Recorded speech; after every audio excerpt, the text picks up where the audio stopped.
Bueno, hoy vamos a hacer como esa introducción, ese viaje a través de la virología, hablando de las generalidades, de conceptos básicos que debemos saber para poder entender lo que vendrá más adelante.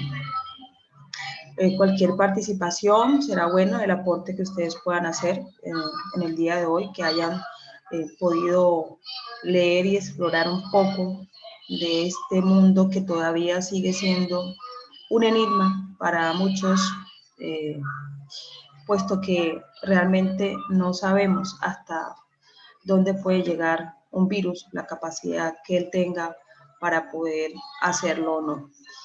Y pues, yéndonos un poquito a la historia, los virus no son nuevos, vienen desde mucho tiempo atrás, hasta antes de Cristo, desde la época de los egipcios, y cómo se llegó pues a esa conclusión de que ciertos faraones habían muerto a raíz de un virus por estudios en los fósiles que encontraron ciertas secuelas, o como en el caso del virus del polio, encontraron algunas deformidades que presentaban estos, lo que los llevó a pensar que pudieron haber muerto por estos tipos de virus, y pues ya luego con estudios previos que hicieron, pues ya tuvieron como más la base para poder llegar a esas conclusiones como tal. Entonces los virus no son de ahora, los virus vienen de mucho tiempo atrás. Aquí sí ya podemos observar este documento en donde aquí un caso específico, la poliomielitis paralítica, que fue evidenciado en un tallaje de una piedra de una tumba de egipcia, 1400 años antes de Cristo.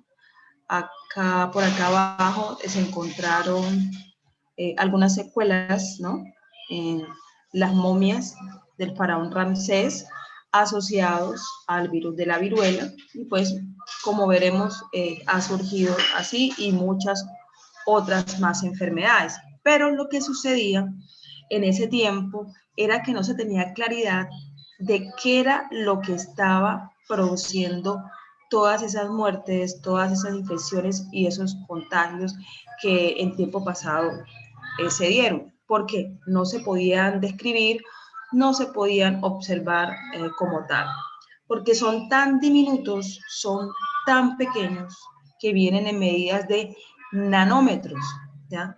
Lo que no alcanza a ser percibible ni por el ojo visual, ni tampoco por experimentaciones que habían hecho a través de filtraciones y otras cosas, porque lo que hacía es que el microorganismo, si estaba en esa muestra que se estaba analizando, pues fácilmente iba a pasar a través de esos filtros o de esos experimentos. Entonces, realmente, por eso es que no se puede describir con gran anterioridad estos microorganismos, ¿no?, estos microorganismos como tal. Solamente cuando se da ese gran invento del microscopio electrónico es que realmente se empieza a describir y a evidenciar estos microorganismos, porque pues ya se les puede tomar esa fotografía, se puede hacer esa descripción previa de cómo está su estructura, se pueden encontrar ciertas partículas que de ende va a poder ayudar a que podamos describir y tomar acciones para analizarlos y ver cómo es la acción frente a nosotros. Aquí también un poquito más de la historia de la virología. Vemos la secuenciación de ciertos virus que fueron descubiertos. Aquí como en los años de 1800, tenemos que en 1892 fue descrito el virus del mosaico del tabaco. Porque otra cosa que tenemos que saber es que los virus no solamente van a afectar a los seres humanos, sino que también pueden afectar los animales, las plantas y hasta las bacterias. Uno de los primeros virus que atacaron en la parte de los vegetales fue el virus del tabaco, el virus del mosaico del tabaco. Ustedes imagínense por allá, por esos países europeos, donde el tabaco es una de las fuentes, como dice, de la economía. Estas plantas eran afectadas por este tipo de virus, lo que hacía que fuera una gran pérdida a nivel económico. Y bueno, ya una vez que se pudo identificar y se pudo describir cuál era el agente causal, pues bueno, se podían tomar acciones. Y digo tomar acciones porque pues hasta el momento no hay absolutamente ningún medicamento o ninguna sustancia que mate los virus. O sea, los virus se pueden vulnerar en la medida en que podamos disminuir su acción viral frente a que ellos puedan atacar con mayor rapidez. Pero no es que los vamos a neutralizar y a matar del todo, sino que lo que vamos es a crear esa vulnerabilidad y ese mecanismo de disminución de esa carga viral, lo que conlleva que el virus ya se aburra y por ende se vaya.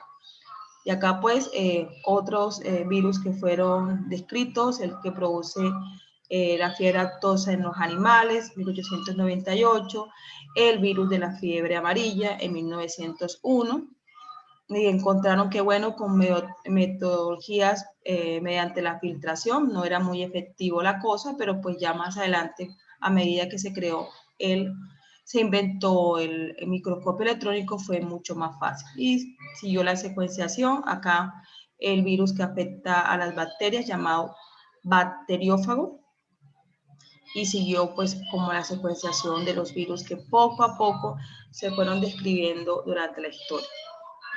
Bueno, ¿qué son los virus? O la palabra virus significa veneno, ¿ya? Entonces, según las lenguas, esto es lo que viene a significar este virus. Los virus no son benéficos para nada. Y digo que no son benéficos para nada porque cuando ustedes vean hongos, cuando ustedes vean bacterias, van a encontrar que hay bacterias que sí son benéficas para nosotros y también van a encontrar que hay hongos que podemos consumir y que no nos van a hacer daño. En este caso, en los virus no hay ninguna beneficio, al contrario, todo es perjudicial para nosotros. Hay otra situación en la que nos dicen, hombre, el virus está entre lo vivo y lo no vivo. ¿Consideramos a un virus un ser vivo o es un ser no vivo? Ese es un paradigma y esa es una teoría que está ahí, ¿ya? Porque ¿a qué le llamamos virus? Vivo, o sea, ¿qué le llamamos lo que está vivo? ¿Qué condiciones mínimas debe tener un ser vivo? ¿Sí? Primero que todo, debe tener una estructura celular, ¿no? Una estructura celular que puede ser una estructura procariota o cariota. Tiene que tener cierto tipo de componentes que le permitan vivir por sí solo, ¿ya? Y otra serie de factores asociados. Entonces, hay una situación en la cual se mira y se hace ese debate, ¿no? Entonces, vamos a colocar el virus, o sea, estás entre lo vivo y el no vivo. O sea, un virus en un material inerte no va a hacer absolutamente nada y en tiempo de horas, pues automáticamente ya no sirve para nada. Pero si él encuentra la oportunidad ya de poder adherirse a ese organismo vivo que puede ser un humano, que puede ser un animal, que puede ser unas plantas, que puede ser una bacteria, que sí son organismos vivos, pues claro, él lo que va a hacer es tomar la maquinaria que tiene ese microorganismo y poder producirlas de ellos y así a su vez poder hacer todo el daño que consecutivamente va haciendo. Entonces, aquí nos habla, primero que todo son parásitos intracelulares obligados, y a que le llamamos el término parásito, pues es alguien que vive a expensas de otro, ya es un parásito como tal, y si no, no lo puede hacer. Entonces, miremos acá, no presenta sistema enzimático propio, que pueden producir energía, y estos son básicos para poder sintetizar los ácidos nucleicos, proteínas, ribosomas, entre otros muchos. Entonces, esa es una diferencia que nos va a decir, bueno, ¿eres vivo o no eres vivo? Otro, no son capaces de replicarse por sí solos. Ellos necesitan de la célula animal, vegetal, bacterias, de nosotros, los seres humanos, para poder cumplir su ciclo replicativo. Otra, la replicación va a depender de las actividades metabólicas de las células que cumple ¿quién? El hospedador, en este caso, pues nosotros. ¿Ok? Entonces, el virus, como tal, solito, no hace absolutamente nada. Necesita sí o sí de ese ser vivo para poder realizar todos esos procesos y hacer lo que él quiere, daño. Fíjense una cosa muy curiosa, cuando alguien está, uno de los tratamientos que utilizan cuando los pacientes están en unas fuertes infecciones y que, sobre todo en el caso de las infecciones de tipo viral, y que no se quieren de pronto que lleguen y avancen más de lo que tengan que avanzar, por lo menos en el caso de las infecciones virales que atacan la parte neurológica, o sea, lo que se quiere es que la carga viral disminuya para que no llegue hasta el cerebro y produzca todo ese daño, esas secuelas y que por ende el paciente muera. Entonces, por lo menos en el caso de la rabia, uno de los tratamientos que le hacen al paciente es hacerle el coma inducido. Porque en el coma inducido el paciente está como muerto, inerte, o sea, sin actividad. Eso, obviamente, uno, para disminuir procesos inflamatorios, pero otro, en el caso de los virus, es como para engañarlo, decirle, bueno, este huésped como que se murió, como que se fue para la otra vida, ¿qué hacemos aquí? Vamos. Entonces, lo que hace es que por esa situación en la cual se somete al paciente, pues empieza a disminuir la carga viral y la infección va a ceder y el virus se va a ir. Entonces, ahí nuevamente nos damos cuenta que estos parásitos necesitan sí o sí de la célula del hospedador para poder ejercer su acción. Bueno, y como les decía, el tamaño de los virus son tan chiquitos y tan diminutos que van a estar de 20 a 250 o 300 nanómetros. Son mucho más diminutos que las bacterias. Las bacterias vienen en micras y en el caso de los virus vienen en nanómetros. Acá estas estructuras son mucho más grandes, amplificadas, y pues bueno, hasta que no se descubrió el microscopio electrónico, no se pudo visualizarlos como tal. Características de los virus, como ya les decía, ellos pueden infectar diversos tipos celulares de organismos, bacterias, células, vegetales, animales. Bien, ¿qué otra cosa podemos hablar en cuestión a características generales de los virus? La replicación viral se va a diferenciar de ese proceso de división celular que ellos van a utilizar, ya sea si son células procariotas o si son células eucariotas, y no se dividen ni aumentan su tamaño. Es más, los dos ciclos que manejan, que es el ciclo lisogénico y el ciclo lítico, van a tener las mismas etapas, pero la diferencia entre el uno y el otro es que en el uno se va a camuflar el virus, o se va a mezclar con la información genética del huésped en forma así como calladita, silenciosa, o sea, hace una replicación que puede comenzar lenta y después ya se acelera, pero no va a producir destrucción celular. Y ahorita vamos a mirar como estructuras que tiene el virus. Y en el otro ocurre todo lo contrario, o sea, neutraliza al huésped para que él no siga haciendo sus procesos como tal y va a utilizar la maquinaria del huésped y él es el que lo va a actuar de una forma muy acelerada haciendo lisis a nivel celular, destruyendo para que salga el virión completo, que es lo que llamamos, una vez que se replica el virus, sale lo que llamamos el virión, que es un virus que tiene la estructura completa producto de esa replicación como tal. Bueno, ¿qué otras características? Bien, hablemos de las partes o las estructuras del virus para poder entender qué es lo que tiene, cómo actúa, y aquí tenemos pues de las más importantes. Tiene ácido nucleico, que puede ser ADN o ARN, no va a tener ambos. Tú nunca vas a encontrar un virus que tenga la información en dupla, o eres ARN o eres ADN, y teniendo en cuenta esta información, así también se van a clasificar. Vamos a encontrar virus ADN y virus ARN. Otra estructura, la cápside. La cápside viene siendo como esa cubierta proteica que rodea el ácido nucleico. O sea, en este caso, esta es la cápside, ¿ya?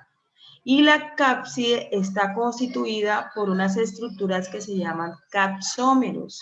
Y estos capsómeros son ricos en proteínas. Aquí tenemos entonces la estructura que va a envolver a ¿quién? La información genética del virus. Y tenemos la nucleocápside, que es este conjunto. Es la unión de la cápside más el genoma del virus. Bueno, otra estructura son las envolturas. Vamos a encontrar virus envueltos y virus desnudos. ¿Ustedes han escuchado que el coronavirus que tiene doble capa lipídica en su envoltura? Bueno, esas son las envolturas.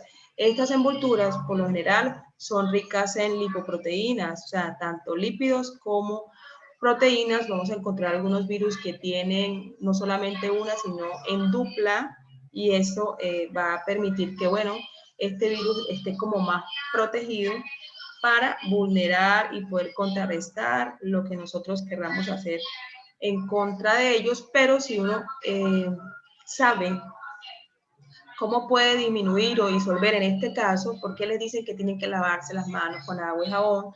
Porque pues recordemos que el jabón va a ayudar a disolver de una u otra manera esas envolturas, envolturas que tienen ese tipo de sustancias, y ahí va a dejar el virus un poquito más expuesto para que él ya pues se vulnere y disminuya.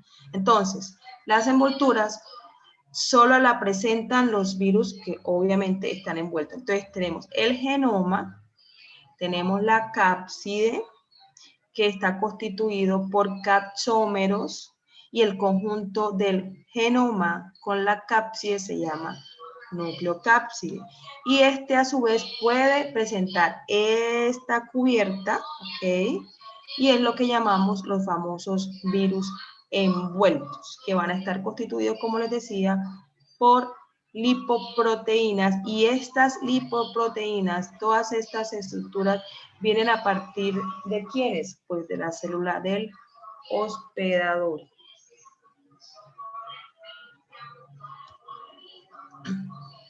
Bien, y las diferentes formas en las cuales vamos a encontrar el ADN, simples de cadena simple, doble cadena, circulares, igual que pues acá en ARN cadena simple, doble cadena, y segmentadas.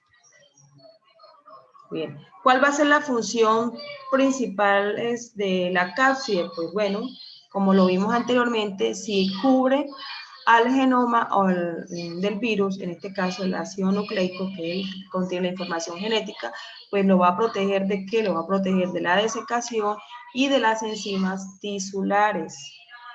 Puede presentar estructuras que van a permitir que el virus se pueda unir a los receptores celulares de las células que ellos van a infectar, ¿ok? Actúan también como complejos antigénicos, también van a estimular la respuesta inmunológica del huésped.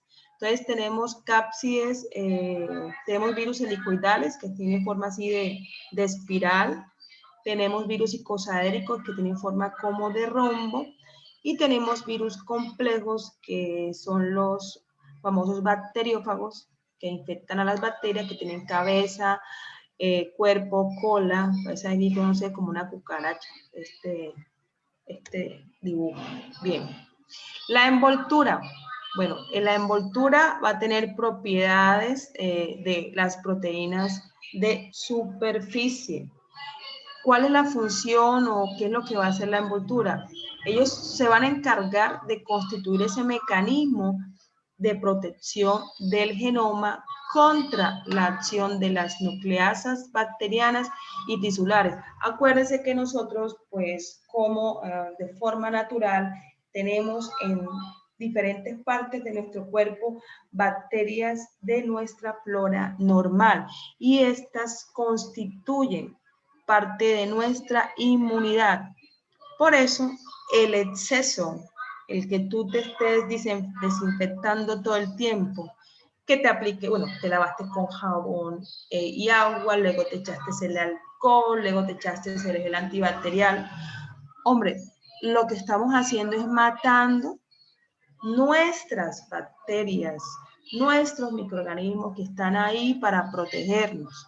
Lo que vamos a quedar es más expuestos y más vulnerables a los microorganismos, en este caso a los virus. Entonces mire que la envoltura lo que va a hacer es que cuando quiera entrar el virus al cuerpo, pues va a poder resistir y contrarrestar, mire, estas enzimas que tienen efecto bactericidas y algunas bacterias que están presentes ahí para eso. Entonces, en ese caso, pues ella va a intentar entrar para poder infectar al microorganismo. Pero para poder llegar allá tiene que haber unos receptores celulares que van a emitir esas señales y se va a producir la adherencia.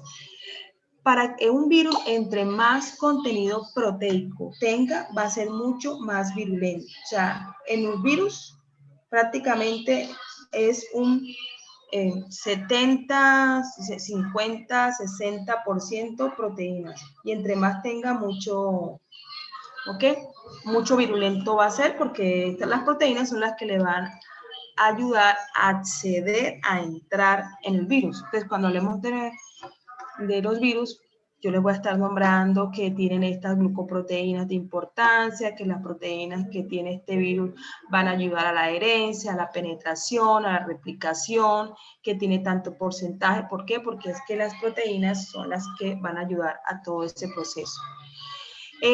Estas envolturas van a presentar afinidad con los receptores celulares, también participan en la absorción y penetración del virus a la célula huésped, lo que les vengo diciendo.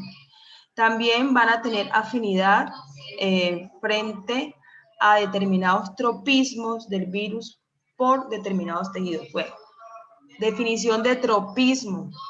Entonces, los virus tienen predilección por ciertos tejidos, ciertas estructuras de nosotros. Por eso es que otra forma de clasificarlos, vamos a encontrar virus que producen gripas, o sea que su tropismo son las mucosas respiratorias. Vamos a tener virus que producen diarreas, o sea que su tropismo son las mucosas del intestino. Cuando hablo de tropismo es la predilección por cierto tipo de tejido, y ahí es donde ellos van a atacar. Cuando hablamos de varicela, sarampión, todas esas enfermedades que atacan la piel, entonces estos virus van a tener tropismo por causar infecciones ahí. Entonces, en este caso, pues la envoltura pues va a permitir poder determinar ese tropismo en ciertos tejidos y ahí poder adherirse y empezar como a entrar. Posee capacidad antigénica. Esto hace que el huésped, que es inmunocompetente, y cuando hablamos de inmunocompetente, ese huésped que, entre comillas, tiene buenas defensas, ¿no? Cosa contraria que son los inmunosuprimidos. Entonces, este paciente inmunocompetente va a generar esa respuesta inmunológica, lo que va a medir una generación de anticuerpos neutralizantes durante todo el proceso. Recuerden que cuando va a entrar un agente extraño al organismo, pues el cuerpo va a responder de diferentes maneras, produciendo cierta sintomatología, lo que va a ver pues, cómo está y qué enfermedad puede estar causando. Bien, aparte de eso, hay otros conceptos, como es lo que es un virión, lo que le decía. Ahora veremos de qué se trata eso. Bien, los virus manejan dos tipos de replicación, que son la lisogénica y la lítica. Bien. Y esta replicación, ¿dónde se va a dar? En el interior de una célula del huésped vivo susceptible, o sea, que permitió el acceso hacia él. Bien, entonces, etapas principales, pues aquí hay una etapa de adherencia que no se ve porque, claro, para poder yo entrar, primero necesito como pegarme, como adherirme a los receptores celulares, ¿no? Para poder entrar. Y una vez que me pego ahí, pues empieza el proceso de absorción, penetración y absorción. Luego viene un proceso de denudación, o sea, quiere decir que se desnuda. Esto, pues, si la cápside se quita o si tiene envoltura, pues también para que pueda de una u otra manera, bueno, en este caso sería la envoltura, ¿verdad? Aquí está la envoltura. Sale la envoltura, queda acá lo que es el genoma, el ácido nucleico más la cápside, y luego acá pues ya sale lo que es el ADN o el ARN, la información genética del virus. Una vez que sale, hay un proceso de transcripción y traducción, ¿verdad? Para que se pueda dar la replicación y cuando ya se empiezan a crear esas partículas virales, hay un ensamblamiento como los transforme, vamos a armar el robot, un ensamblaje que constituye la maduración del virus como tal y ya por exocitosis el virus sale en forma de virión. ¿Sí? Empiezan a salir. Entonces, ¿qué es un virión? Pues es un virus completo, ¿ya? Que tiene todas sus partes y que puede, de ahí, que sale de esta célula, se va para otra célula y hace este mismo proceso. Si nos damos cuenta, aquí no hubo destrucción a nivel celular, por ende, se comporta como un virus lisogénico porque entró, hizo un proceso replicativo ahí en silencio y luego salió, pero dejó la célula nuevamente en perfecto estado, pero él sigue replicándose. Son virus que entran y tú no te das cuenta que están ahí, pero él poco a poco va haciendo su proceso, se va replicando, hasta que cuando viene uno a ver ya está uno súper infectado y ya puede pasar de un ciclo lisogénico a un ciclo lítico que va a provocar mayor destrucción y es lo que sucede con el virus del VIH. El virus del VIH empieza así, lisogénico, calmadito, quietico, ahí poco a poco, y luego ya con los tiempos, porque como es un lentivirus, que es un virus lento, pueden pasar años y él se va a evidenciar de otra manera diferente o en su efecto, dependiendo de la carga viral, se puede comportar ya de forma lítica. ¿Profe? Dime. Eso de la forma lítica también tendría que ver con la proteína que está unida a la cápside. ¿Con la proteína que qué? Porque es que ya leo que la que está en la cápside. Porque es que ya leo que en la nucleocápside que ellas pueden activar, o sea, las proteínas pueden activar como señales antiapoptóticas para bloquear la Claro, apoptosis. Entonces, claro, es que en la cápside ahí es donde tienen el contenido proteico. Como le decía, la cápside es puro capsómeros, los capsómeros son puras proteínas y las proteínas van a estar involucradas en todo ese proceso de adherencia, replicación, penetración. Es prácticamente el todo de los virus. Las proteínas. Entonces, claro, ellos pueden estar involucrados en diferentes procesos que van a conllevar a consecuencias no positivas. ¿Ok? Entonces, miren, aquí, absorción, aquí encontramos, miren, como esto todo es proteínas, aquí miramos que a nivel de la célula hay un receptor que va a estar ahí y que las proteínas que tiene el virus se van aquí a adherir, ¿no? Aquí se van a emitir las señales. Luego, una vez que penetra, ¿verdad? Penetró, se fusiona con la célula del huésped, empieza a hacer todo ese proceso de desencapsulación para que el virus pueda salir, porque pues mientras él esté acá adentro, pues no pasa nada. Es cuando ya sale esa información genética del virus para empezar a hacer todo lo que es la transcripción del virus, la formación de las partículas, el ensamblaje, etcétera, etcétera, etcétera. Bien. Como decía, la replicación ya viene como la síntesis de ese ácido nucleico y además también de las proteínas virales. Y en la maduración, pues ya, después de haber hecho todo ese proceso replicativo, se empieza a hacer el proceso proteolítico de las proteínas que poseen los virus para que se cree la maduración y ya el virus pueda salir al ruedo. Aquí nos habla de un ejemplo del virus del polio, del virus de la influenza, adenovirus. Bien.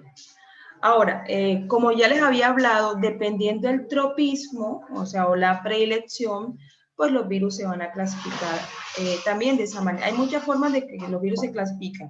Ellos se pueden clasificar por el tipo de ADN, se pueden clasificar por la envoltura, que si son icosaédricos, que si son helicoidales, se pueden clasificar por las infecciones que producen, se pueden clasificar por el tropismo que tienen, entre otras más, también por el huésped que van a parasitar, la forma clínica, si es infección aguda, si es infección latente, si es infección recurrente, entre otras, si es infección crónica, pues también vamos a encontrar estos virus.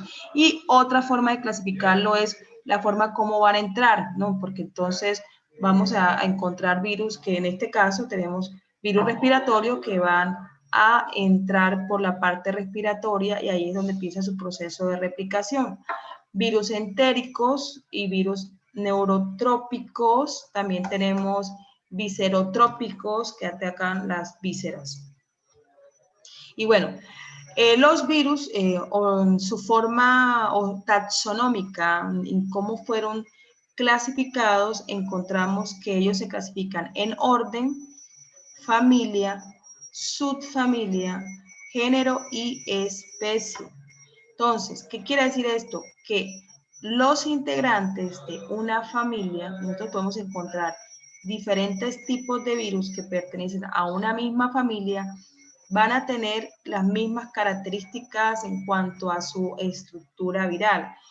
¿En qué sentido? Que si son ADN, todos van a ser ADN, la misma forma de la cápside, si son envueltos, pero van a diferir pronto en algunas proteínas que poseen y en alguna clínica en particular que ellos puedan desarrollar. Les voy a poner ejemplo, la familia Herpes viridae, que son 8 tipos de herpes. Tenemos herpes tipo 1, tipo 2, tipo 3, tipo 4, los que producen lo que es el herpes simple, el bucal, el herpes genital. Tenemos ahí citomegalovirus, el que produce la varicela. Bueno, todos estos como pertenecen a la misma familia, ellos van a tener características en comunes igualitarias, pero no todos van a producir las mismas patologías, ¿ya? Porque un citomegalovirus no va a comportarse igual que un virus de la varicela, pero pertenecen a la misma familia. O sea que la información genética va a ser la misma, la forma de su cápside va a ser la misma, van a compartir algún tipo de proteínas, van a compartir alguna forma de poder entrar a la célula del huésped. Entonces, eso es lo que llamamos familia. Y ya género y especie ya va a ser como más específico, individual de cada uno de ellos dentro de esa familia. Entonces, aquí lo importante no es que me voy a aprender el orden, subgénero, no sé qué, sino la familia. Para mí es la familia, porque de la familia pues parte el género y la especie, que ya va a ser específico para cada uno de ellos y me va a permitir conocer de forma grupal cómo es el comportamiento de esa familia en sí, de esa familia. Mira, aquí habla de la familia Flavivirus, que se caracterizan primero porque son enfermedades infecciosas virales transmitidas por vectores. O sea, esto es muy común entre todos estos virus. Si no hay un vector, que puede ser un mosquito, ya sea Aedes, ya sea Cules, que vamos a hablar en este semestre de alguno de ellos, no se va a poder transmitir la enfermedad y tienen comportamientos muy parecidos en cuanto a la clínica y a la epidemiología. Y todos estos virus del dengue, virus de la fiebre amarilla, virus de la encefalitis japonesa, de la fiebre del Nilo, todos estos pertenecen ¿a quién? A la familia Flavivirus y van a tener comportamientos parecidos, pero obviamente no son iguales. Como en tu casa tienes 2, 3 hermanos, tienen rasgos en comunes, pero cada hermano es diferente. Pero hay una base igualitaria entre cada uno de ellos. Entonces, con respecto a las familias. Bueno, dejo de compartir esta y otra. Pregunta hasta acá porque apenas estamos comenzando. ¿Tienen alguna pregunta, algún aporte de Profe, algo una que hayan? pregunta. Dime. ¿Por qué los virus desnudos son mucho más resistentes al medio externo si ellos no tienen envoltura? Si ellos no tienen envoltura. Muy buena pregunta. Por la composición que tiene la envoltura, que es más susceptible a ser vulnerada y llegar más fácilmente al virus. Y como para poder la información genética llegar al huésped se va a demorar un poquito más porque tiene que pasar por todas esas estructuras previas. En ese caso, si él es desnudo, pues es más rápido que él pueda acceder y penetrar más rápidamente, ya antes de que suceda lo anterior.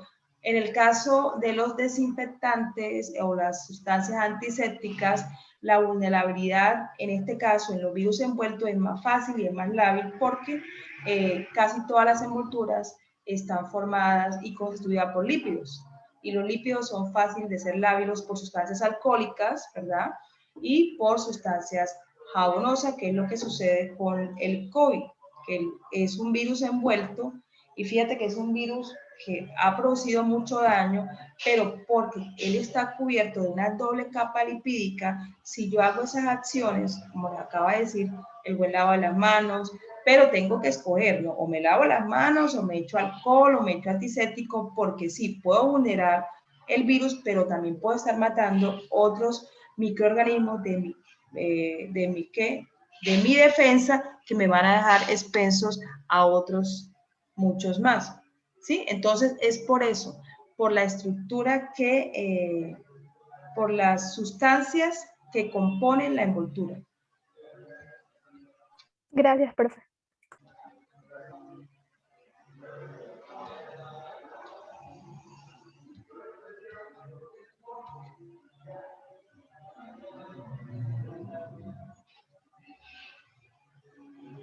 Bueno, seguimos por acá, por acá. Bueno. ¿Por qué es importante estudiar los virus? Primero que todo, porque pues ya hemos visto que estos microorganismos no podemos tener como la claridad de cómo poder contrarrestarlos de una manera efectiva, así como si fuera una infección por bacterias o por parásitos o por hongos, porque los medicamentos que se encuentran en el mercado no son para matarlos, sino para poder mejorar la sintomatología que estos virus producen. Entonces, es importante conocer de una u otra manera cómo es el comportamiento de ellos para poder tomar acciones más que todo de tipo preventivo y no llegar hasta un punto que ya pueda ser lamentable. Entonces, es importante porque debemos saber que estos virus existen, que nos parasitan. Es importante para la clínica para saber cuáles son las enfermedades causantes de estos diferentes virus, y también ha sido importante como herramienta en la investigación para poder analizarlos y poder buscar mecanismos de cómo contrarrestarlo. Ahorita con lo del COVID, pues el estudio que se ha hecho de este virus en los laboratorios ha sido muy importante para poder sacar toda esa gran gama de vacunas que hoy en día están ya algunas pues ya se la están aplicando, otros están en un proceso de etapas para poder llegar más allá. Alguien decía que por qué salieron tan rápidas. Lo que sucede con las vacunas no, para que se demoren en el tiempo es la plata, porque la inversión que se le hace pues no es la mejor y casi siempre es por cuestiones de empresas privadas y no de los países, pero claro, ahora con esto la pandemia, como ha vulnerado todo, economía, la vida, entonces ya se le inyectó mucho mayor capital, se le inyectó mucho más profesional, mucho más tecnología para poder sacar en tan poco tiempo las vacunas, ¿ya? O sea que la demora no es que porque sea difícil, la demora es porque no hay plata, esa es la demora, es porque no hay plata, porque lastimosamente los gobiernos no le invierten mucho a la salud pública y la salud pública es la más importante, ¿ya? Y no le invertimos a la salud pública. Entonces, eso es lo que sucede y después cuando pasan estas cosas, pues ya ahí donde viene el problema. Bien, ¿qué más tenemos por acá? Bueno, ya les había hablado de la simetría de la cápside. Se me fue todo. Se me fue todo en presentación. Profe, los virus Dime. pueden tener bastantes capas de, o sea, a la pregunta que estaba haciendo, lo de los ¿Sí? capsómeros, puede que los virus tengan más capas de capsómeros, o sea, no solo una, sino bastantes capas y eso le ofrezca resistencia y por eso sea que sean un poco menos susceptibles al daño. O, No te, no te entiendo, no te o entendí la sea, que pregunta. hay, que yo estaba buscando, hay virus que tienen bastante capa de proteína, o sea, no solo una capa de los capsómeros, sino que tienen como tres más o Sí, menos. claro, por eso te dije, hay virus que tienen un porcentaje de proteína altísimo. Podemos tener virus que tienen hasta un 70% de proteínas, otros pueden tener 50%, y dependiendo de la cantidad de proteínas, la virulencia va a ser mucho mayor para en ese virus. ¿Por qué? Porque las proteínas son las que le van a dar la puerta de entrada al huésped, ¿sí? O sea, se vale de la maquinaria del huésped versus la que él produce, porque gran parte de las proteínas que el virus produce es gracias a la maquinaria del huésped. Entonces, claro que sí, obviamente va a ser más rápido ese proceso de adherencia, de entrada y de resistencia del virus frente a los ataques de nuestro sistema inmunológico. ¿Ok? Mira, acá vemos un virus desnudo, ¿sí? Y acá vemos un virus envuelto, el adenovirus y el herpes virus. El herpes virus. Acá está el complejo. Bueno, ya hablamos de lo que tiene las envolturas, lípidos, proteínas, glicoproteínas. Miren, lo que les hablaba, que pueden constituir de un 50 hasta un 90% de la partícula viral, y vamos a encontrar tanto proteínas estructurales como proteínas no estructurales. Obviamente las estructurales pues, son las que presentan el virus, ya, en su proporción de importancia, que va a mantener como esa estructura. Y pues de esas vamos a tener unas que están en la superficie y otras que se van a encontrar en la parte interna. Las superficiales son las que van a estar constituyendo los capsómeros, pleplómeros, que son cierto tipo de proyecciones que tiene la envoltura, como glicoproteínas, y ahí tenemos estas dos que las vamos a escuchar más adelante cuando hablemos de los virus respiratorios, que es la hemaglutinina y neuroaminidasa. Y tenemos otras internas que van a estar ubicadas sobre todo en la capa interna de la envoltura entre capsómeros y el centro del virión. Y las no estructurales son como tal las enzimas que van a requerirse para poder hacer ese proceso de replicación, de síntesis y fases tempranas de las mismas como tal. Bueno, ya les dije que pues se pueden clasificar aparte de la información genética de la casa y también por el tamaño del virión. Vamos a encontrar entonces virus muy pequeños, otros más grandes, ausencia o presencia de envoltura, el genoma viral. Bien, sí, acá por acá. Bueno, esto es lo que les hablaba de la familia, de la taxonomía, orden, familia, subfamilia, género, especie. Y las etapas del proceso de replicación.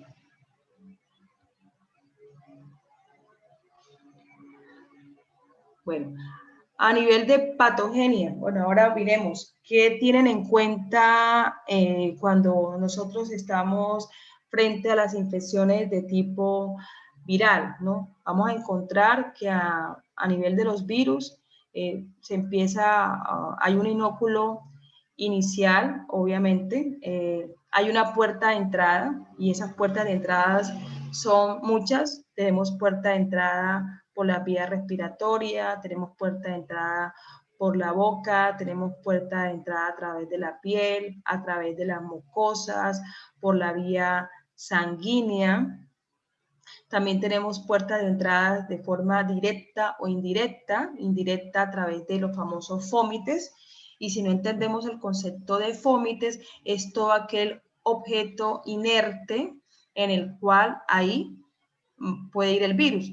Un lapicero puede ser un fómite, un celular puede ser un fómite, un vaso puede ser un fómite, una cuchara puede ser un fómite, en donde tuvo contacto con ese persona que estaba infectada y tenía el microorganismo y pues bueno, tú lo agarras y obviamente pues te lo vas a pasar. Por eso es que también nos dice, bueno, lávense las manos con agua y jabón. ¿Por qué? Porque a través de las manos yo puedo haber tocado algo que estuvo en contacto con el virus y por ende pues me voy a infectar. Entonces esos son mecanismos de forma indirecta porque las manos también constituyen un vehículo infeccioso de transmitir los virus. Entonces tenemos que mirar cómo son las puertas de entrada. Ah, bueno, por la vía sexual también puedo infectarme por algún tipo de virus, dependiendo de la naturaleza del virus.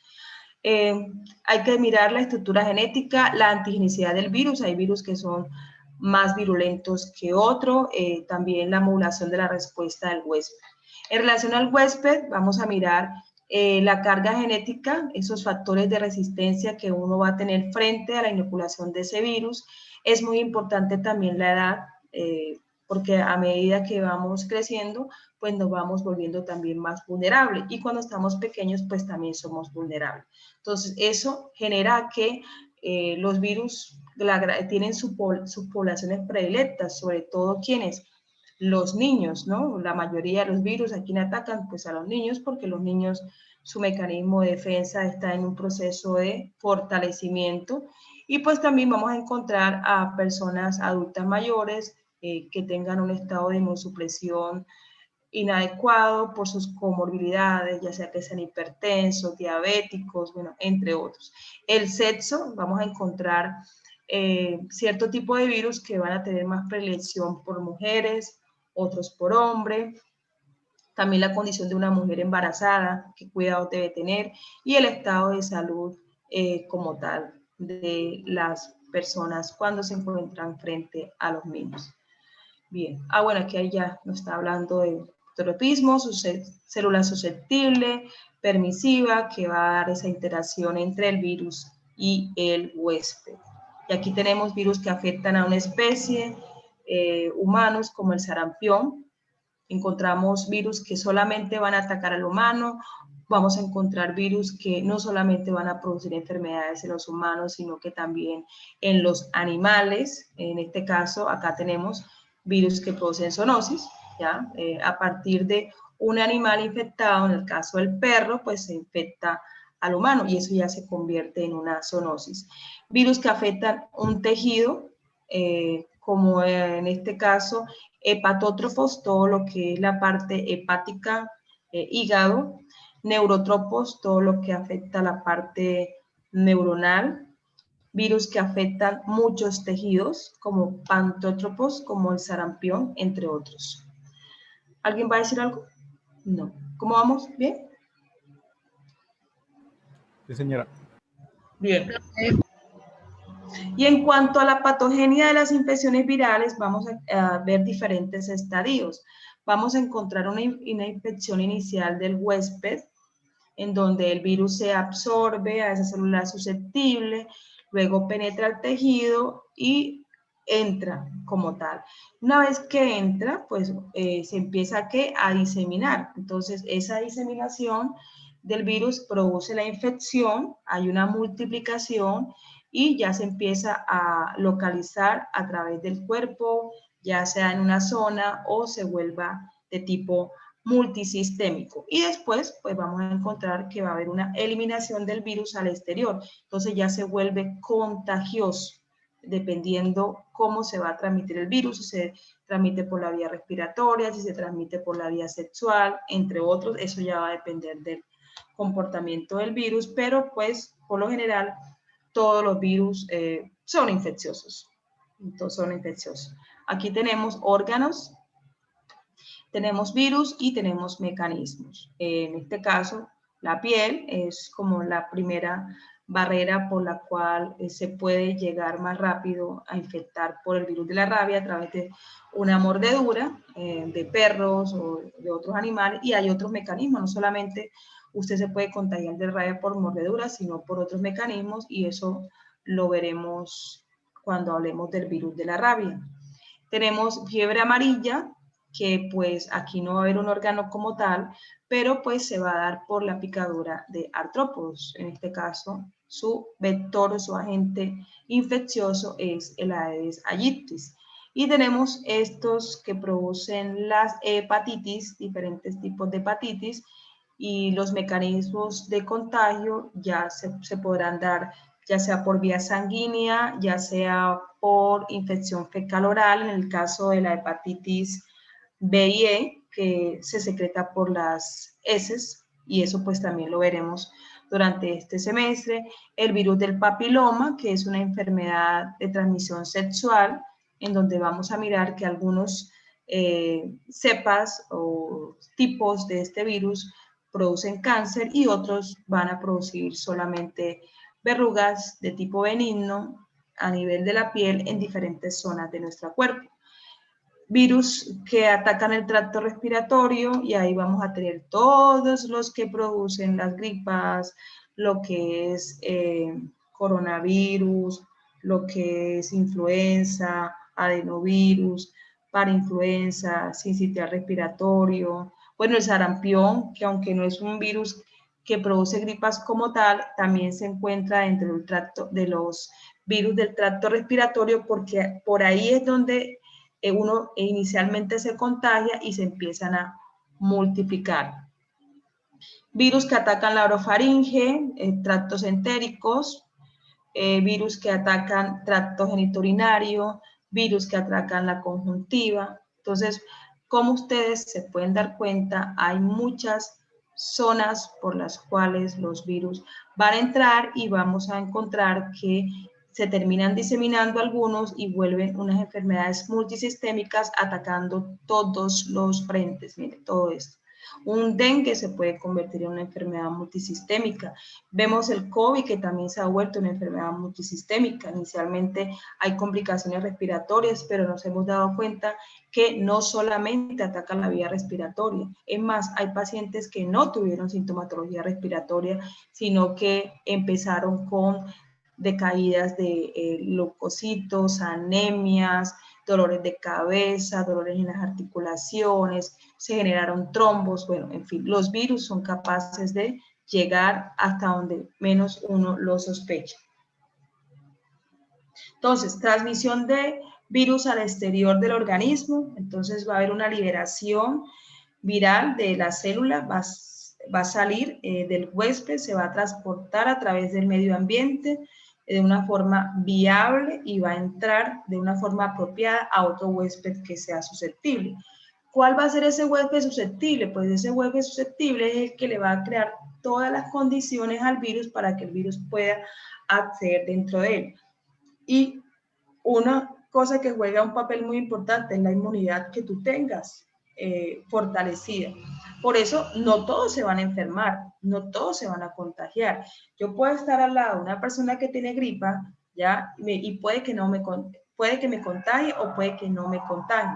O puede que si el virus entra, yo tengo tan fortalecido mi sistema inmunológico que lo contrarresto y me puede dar así como cualquier sintomatología leve y no pasa nada.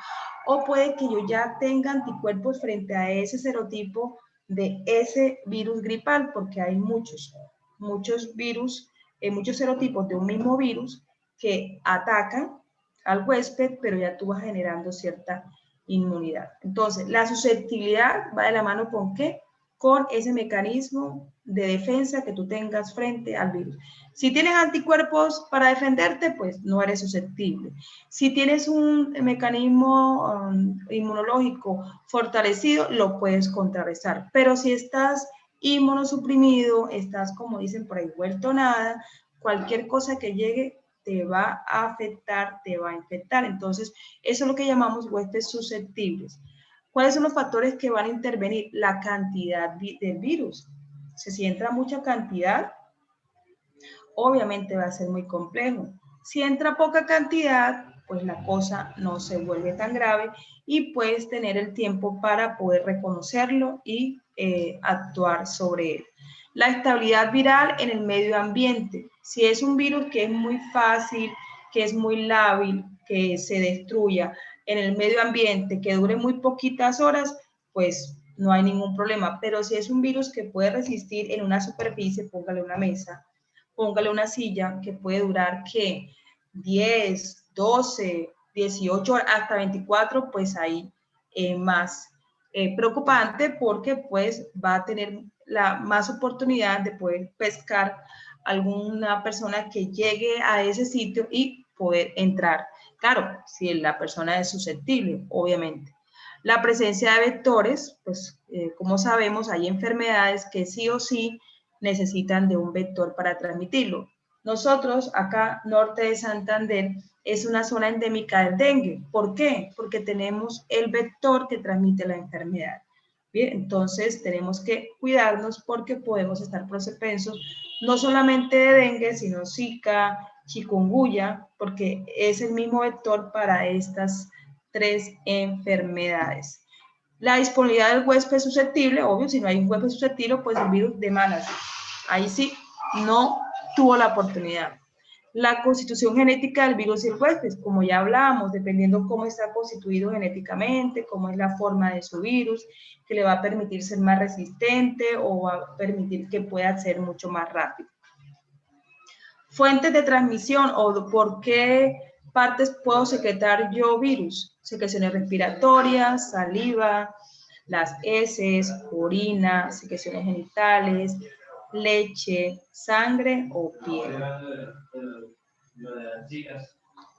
Bueno, en tipos de infecciones, como ya les hablaba, yo puedo tener infecciones de tipo agudo, infecciones de tipo latentes, ¿verdad? Infecciones crónicas, como las produce el virus de la hepatitis, y infecciones lentas que poco a poco van creciendo en la medida del tiempo, y infecciones que se pueden ir diseminando y complicando un poco más el cuadro. Bueno, ahora miremos cuáles son esos efectos. Hoy, chicos, Efectos de los agentes físico-químicos sobre los virus. Esto es importante saberlo, ¿no? Porque es lo que ha permitido al día de hoy poder contrarrestar de una u otra manera pues a este virus que ha dado mucha lata todo este tiempo. Entonces, hay que determinar la viabilidad de muestras clínicas para el diagnóstico virológico, hay que tener en cuenta la conservación de las vacunas virales a los virus vivos, estimar la efectividad o la temperatura ambiente a la cual ellos pueden mantenerse, descontaminar materiales y poder efectuar un tratamiento adecuado para agua potable en el sentido de que estemos hablando de virus que se puedan transmitir por agua. Bien, otros efectos de agentes físico-químicos, ahí tenemos que tener en cuenta la temperatura, el pH, radiaciones, solventes lipídicos. Temperaturas, cuando hablemos de los virus, yo les estaré nombrando virus que, están buscando ahí.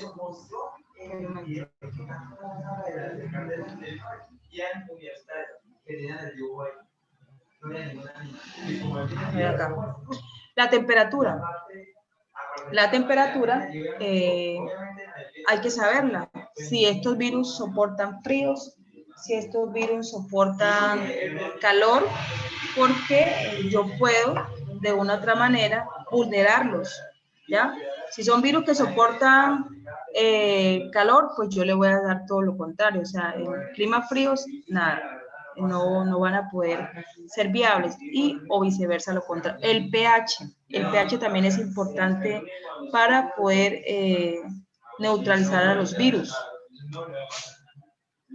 Las radiaciones también ayudan a esos mecanismos y los solventes lipídicos, que es pues ahora algo de lo que se está haciendo en relación a vulnerar la envoltura de los virus, en este caso en el COVID.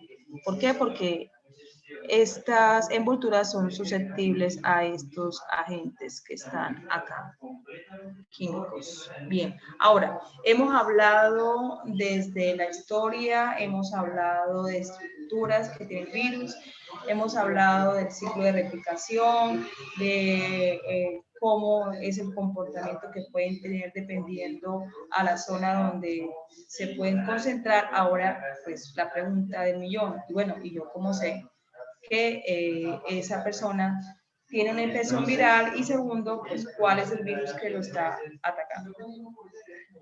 Entonces, esto va a servir para diagnóstico individual en un caso clínico, intervención de la terapia, o sea, cuál es la conducta a seguir en estos pacientes, para poder mirar cómo es esa evaluación del paciente en relación a la infección, para también poder indicar la necesidad de una vacunación en el caso de que haya vacuna para ese virus, vigilancia epidemiológica que nos va a dar una estadística de cómo estamos, que esos son los reportes que vienen sacando todo el tiempo, que se hicieron tantas pruebas de PCR para COVID, ya tantas fueron positivas, eso nos da que tantos pacientes fueron positivos, tantos pacientes fueron negativos, eso nos va a ayudar a hacer una vigilancia epidemiológica para adoptar medidas de salud pública a la comunidad. Bien, entonces, importante pues tener una buena calidad de la muestra para hacer el procesamiento y obtener los resultados que se esperan. La prueba reina aquí en la virología es las pruebas de PCR, PCR en tiempo real. Pero bueno, vayámonos al día a día, al común de ustedes, médicos en formación, cuando estén en una consulta, mirando la sintomatología de su paciente y haciendo un diagnóstico diferencial, y digo diferencial porque usted en ese momento, ya que conoce todas las enfermedades de los diferentes tipos de microorganismos, usted no puede confundir una infección bacteriana, de micótica, parasitaria, de una infección viral, porque vamos a encontrar que van a haber situaciones en las cuales cualquiera de esos microorganismos pueden producir unos síntomas muy generalizados. Ahora la pregunta es, bueno, ¿y yo cómo voy a saber si esta persona tiene una infección de tipo viral?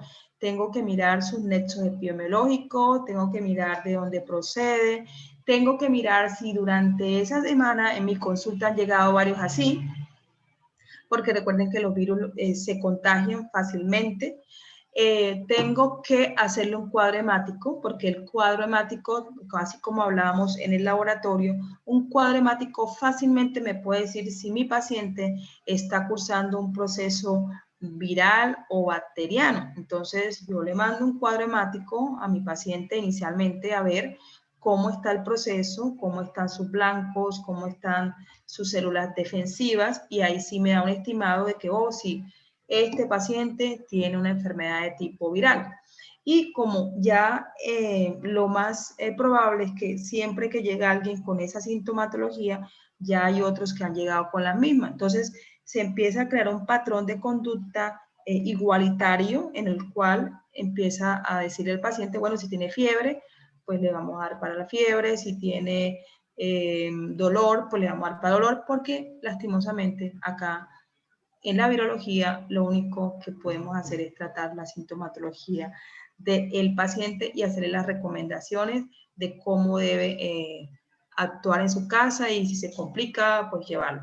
Pues bueno, si ya es un paciente que está más complicado, que ya vemos que su inmunología está muy vulnerada, que ya le hemos revisado cuadro hemático, parcial de orina, entonces ya hacemos otros exámenes adicionales. Y ya después, pues para hacerle ya una prueba confirmatoria, cuando tenemos una sospecha específica de la misma, hacemos pruebas serológicas, y eso obviamente es antes de esta prueba PCR, pruebas serológicas para mirar anticuerpos, inmunoglobulinas. En este caso, se mirarían inmunoglobulinas específicas, IgM, que es la que mira la infección aguda, que es una infección nueva, reciente, o en su defecto IgG. Y usted tiene que saber en qué momento le va a mandar este tipo de exámenes, porque las IgM se ven evidenciadas en la etapa temprana de la enfermedad, y la IgG ya va a ser como ese reconocimiento que hace el sistema inmunológico de la misma. Y pues ya, si no vemos ahí como resultados esperados, pues sí recurrimos a hacerle la PCR específica, dependiendo lo que ya el médico tiene en su cabeza como impresión y que ya ha hecho diagnóstico diferencial. Entonces acá, como nos dice, los tiempos en las tomas de las muestras deben ser los que son, porque si usted, por eso es importante preguntarle al paciente, bueno, ¿cuántos días lleva así? No, que llevo 3, que llevo 2, que llevo 5, que llevo 7, o que ya estoy saliendo. Porque si yo le mando estas pruebas de laboratorio a mi paciente en los tiempos que no deben ser, me van a dar o falsos negativos, más que todo, falsos negativos. ¿Por qué? Porque ya ha pasado el tiempo, ya ha bajado la carga viral, y por ende, pues aparentemente el paciente ya estaría saliendo. Entonces nos dice acá que se debe tomar dentro de los 7 días de inicio el cuadro clínico para serologías, lo que les estaba hablando de las anticuerpos IgM, y también a los 14 o 21 días, ahí ya sería para la IgG. La calidad, variabilidad viral, integridad genómica del viral, presencia de inhibidores, y pues estas para hacer lo que es la parte de PCR o cultivos, en el caso que se puedan cultivar. Entonces, miramos manifestaciones clínicas del paciente, miramos posibles agentes causales, y de ahí es donde vamos a tomar la decisión qué muestras vamos a mandar a analizar para enviarle los exámenes. Y aquí vuelve a recalcar la importancia de esas ayudas diagnósticas que han permitido poder enfocar pacientes que estén contagiados de pacientes que no estén contagiados, para tomar acciones frente a ello. Recolecciones, la muestra, dependiendo del caso, si es suero, si es sangre, si es un hisopado de alguna muestra de una secreción de fluidos, biopsia, la forma de recolectarlo, la preservación de la muestra también es importante. Obviamente eso pues ya no es competencia de ustedes, pero es importante tener en cuenta eso, que si no se hacen estos pasos, pues no se puede garantizar del todo esos resultados de forma confiable. Los diagnósticos se pueden hacer individual en un caso clínico, también se pueden hacer intervenciones terapéuticas para tratamientos específicos, para definir el pronóstico de la evaluación del paciente, para indicar, bueno, lo que ya habíamos hablado, de si se debe vacunar o no.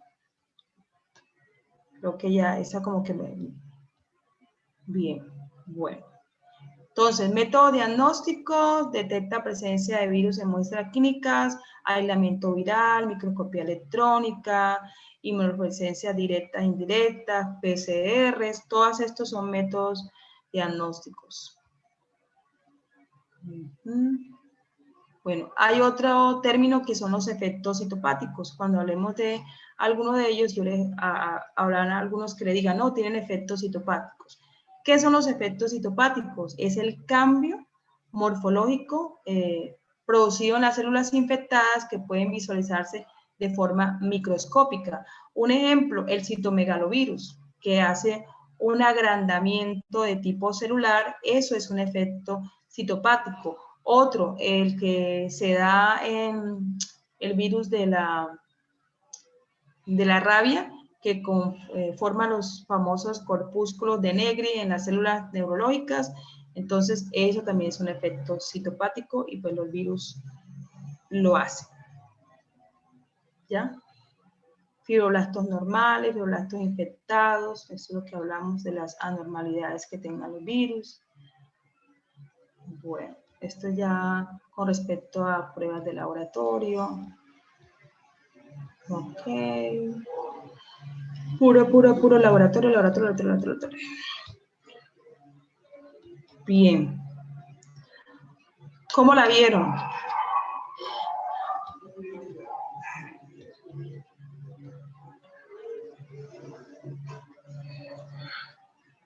Hola. ¿Me escuchan? Sí, profe, Profe, bien. sí se escucha. Y estuvo Sí, bien. profe, Sí se entendió. interesante. Sí, profe, interesante. Sí, profe. Bastante cosa por ver. Bastante cosa por ver. ¿Creen que faltó algo de las generalidades o piensan que cubrimos ya todo lo esencial en la parte de la introducción a la virología? No, profe, la información es bastante completa. Bueno, Se sí, cubrieron todas las modalidades, yo creo. pues sí, hay mucha información, pero esa es la virología y esa es pues como la base para empezar a hablar de estos virus. Entonces la otra semana comenzaremos a hablar de los virus que producen enfermedades respiratorias. Como son varios, pues no vamos a hablar de todos en la clase. Creo que yo les mandé contenido programático. Tocaremos unos 2 o 3 en la próxima clase, creo, no estoy mal, tocaremos rinovirus, obviamente el orden de los factores no altera el producto, hablaremos de rinovirus, hablemos de sincitial respiratorio y hablaremos de parainfluenza. Entonces, para que lean un poquito y pues ya puedan participar la próxima semana, ¿sí? ¿Les parece? Sí, profe. Listo, Sí, profe. profe. Igual que Listo, profe, profe, de gracias. casualidad, ¿puede decirnos algún nombre, un libro en el cual se pueda basar? Pues yo ya les mandé unos PDFs de libros de virología. Como les digo, usted sabe que los virus son muy cambiantes. Entonces, estos libros les va a permitir como la base de ellos, de su comportamiento, y pues les va a servir perfectamente para estudiarlos. Ya cambios adicionales que hayan tenido estos virus durante el tiempo, pues sí sería bueno de pronto que alguien fuera curioso y buscara un artículo y nos pudiera compartir la próxima semana cuando hablemos de cómo es de estos virus como tal. Profe, ¿podría repetir los virus de la otra semana? Rinovirus, virus sincitial respiratorio y parainfluenza. Parainfluenza, virus sincitial respiratorio y rinovirus. Listo, profe, gracias. Bueno, gracias por sus opiniones. Bien, entonces nos vemos la otra semana con estos virus. Ya empezamos a entrar en materia con los causantes de las infecciones virales. Listo, profe, muchas gracias. Buen día. Gracias. Lo mismo. Gracias. Gracias. De semana. Gracias, profe. Chao.